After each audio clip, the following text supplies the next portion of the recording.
All right, so let's start out with our homepage here in Canvas, and we're going to do a quick overview of Microsoft Access and what some of the things are, and a little bit of navigation and that kind of stuff. So I wanted to start with one of the files in here. We'll just start with this first one from the chapter tutorial, which is this RTG-1. And I'm just going to download that. And mine's set up so that it will, once it downloads, it automatically opens in Access. I just set that so I mean, you could do that if you want, or you could open it on your own each time, whatever. But when you come in here, you'll see with Microsoft Access files, they have all sorts of little things in there that can be, well, trouble. So you see on this, some active content has been disabled. So these files, you'll have to click enable content in order to really be able to do anything and save it. So that you want to be able to do that. So hopefully they're okay from the publisher and we're all fine. So anyway, so here we go into this particular file, and there's in this particular database, we have all sorts of different things that we can look at. And you'll see uh, we'll kind of skip this for now, but just looking at this all access objects option in here, if you ever are like, hey, okay, so you can see the subcategories. So we have tables, queries, forms, reports. If you click on this little drop down, you'll see you have these things listed in here. But let's say, for example, you only had forms selected, so it drops off there, and you're like, hey, wait a second, where are the tables? So easy way to just get back to that. I usually don't do this where I go through and I'm like, okay, no, I only want to look at tables. The databases that we're going to be using, this is honestly probably one of the bigger ones. So you can see with everything selected, all access objects, it still doesn't even make it to the bottom. So I would suggest leaving the all access objects on there so that it shows everything. Okay, so let's take a look at some of these little subcategories. All right, so tables that we have, these will look similar to, if you're familiar with Microsoft Excel, they kind of have a spreadsheet look to them. There's a lot more to them than that. So we have, let's say, for example, and you notice the tabs are opening up across here. So we have customers listed. And this is a certain type of view. So jumping back up here, we have under the Home tab, if you click on View, you'll see Datasheet View, which kind of looks like this Excel type thing. And then we have Design View. So if you click on Design View, it looks different. Okay, so that's how you get to Design View, well, one of the ways. And then we have options that we'll use in here. Now this one's kind of boring. They're all short text. But let's say we were to get to, let's use this. So let's say phone number. Right? So instead of short text, this is going to allow you to just basically type anything in there. But if you want to come over here and you hit this little drop down, there are other things that you can use in here. So we can go ahead and add and make this just about anything. Let's say we're using a date or a time. We can put that in there. Okay. We can look at a specific number. You can see currency is listed there. So there's different ones that you can use in there. Maybe you're going to use a little wizard in there to go look up something or whatever. Okay, so short text fine for now. Eventually you'll get to where you'll set masks for these. You can see this short text, they have done that. So all the way down here under input mask, notice this formatting in here. So this will say, hey, this is what I want it to look like. So if we go back over to the yeah, might as well.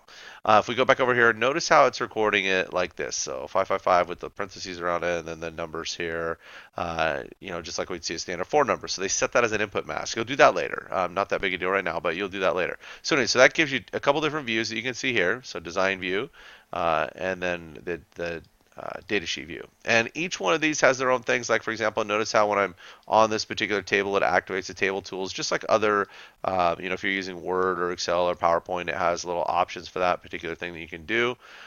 We have all sorts of little things that we'll play with up here later. But let me just kind of continue down here to the side. That's mainly what I wanted to show you is some of these things. So with the table, this is the data that we have. So we have our customer number, and then each one of these customers has this data that we're looking for. Who it's interesting, contact friend. Okay, so that's how they got them, I guess. Mail, radio, how they got them. Okay, it's good. And then we have like sales. We can look at sales. We can look at, states. This just has it looks like states and abbreviations in there. Interesting. So anyway, so we have all these tables, and they have data in them. Now the tables that we have in here, we should have some type of relationship. So that's what we're really looking at with Microsoft Access is relational databases. So let's go ahead and go up to the top, and I'm going to click on Database Tools, and let's take a look at the relationships they have established for this particular database. If we click, oh, I hate this. I hate this already. Don't have your relationships look like this. We'll just drag this around. There's another video in the thing that talks about creating relationships, so you'll see in there how these work. But you try to make this look a little nicer. This is just terrible. So anyway, so clean that up a little bit, and then when you click close, it'll ask you to save it, and you want to say yes. So anyway, so don't have them look like that. Anyway, so we have that piece of there. Okay, let's jump to queries.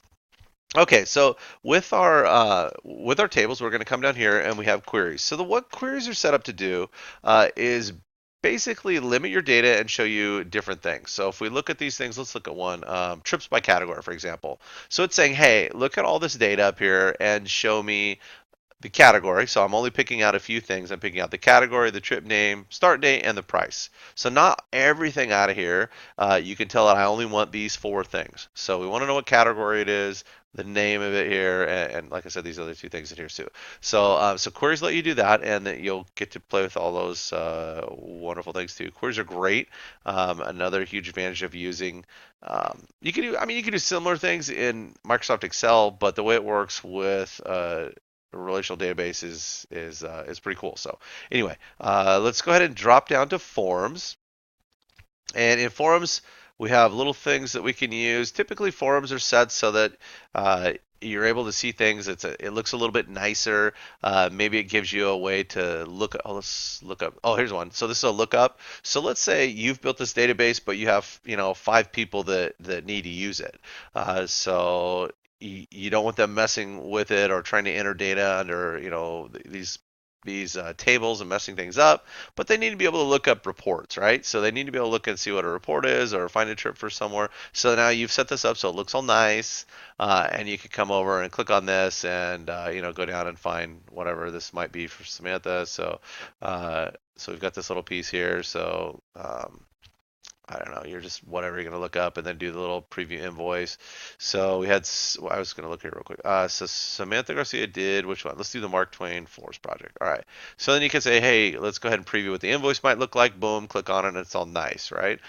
So this is something that people can use that maybe can't set up this database, but they're able to use it. So that's where forms and reports come in. So forms, making it look nice, and then reports, getting, you're able to get a little more data and check stuff out, and present things in something that, in a way that looks, no tours of that state, something that looks nice, right, along the way. So you'll play with some of these as you are. Here's our invoice again under customer invoice. This one popped in there, but you'll get to play with these.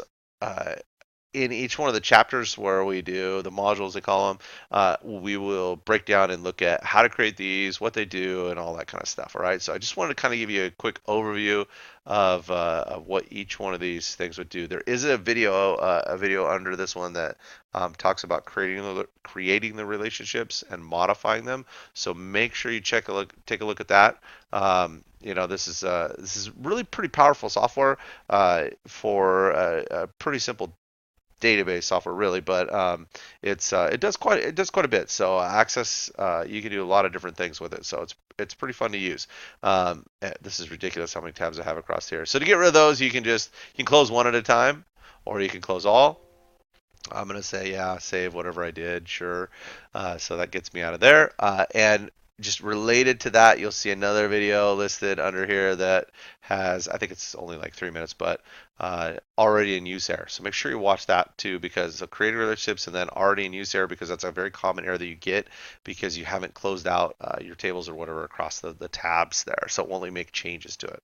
Okay, so check those out. So anyway, so this is just a quick introduction into what you might see with our little relational databases and how they work, and then you'll get to play with them, create your own, and all that kind of good stuff. So if you have questions, send me an email, and hopefully I can answer them and get you rolling. So I don't know, I seem to say that a lot, but anyway, so email me and we'll see what we can do. And I know some of you are already cruising right along with this stuff, so good, and have fun, and I hope you enjoy it. Thank you.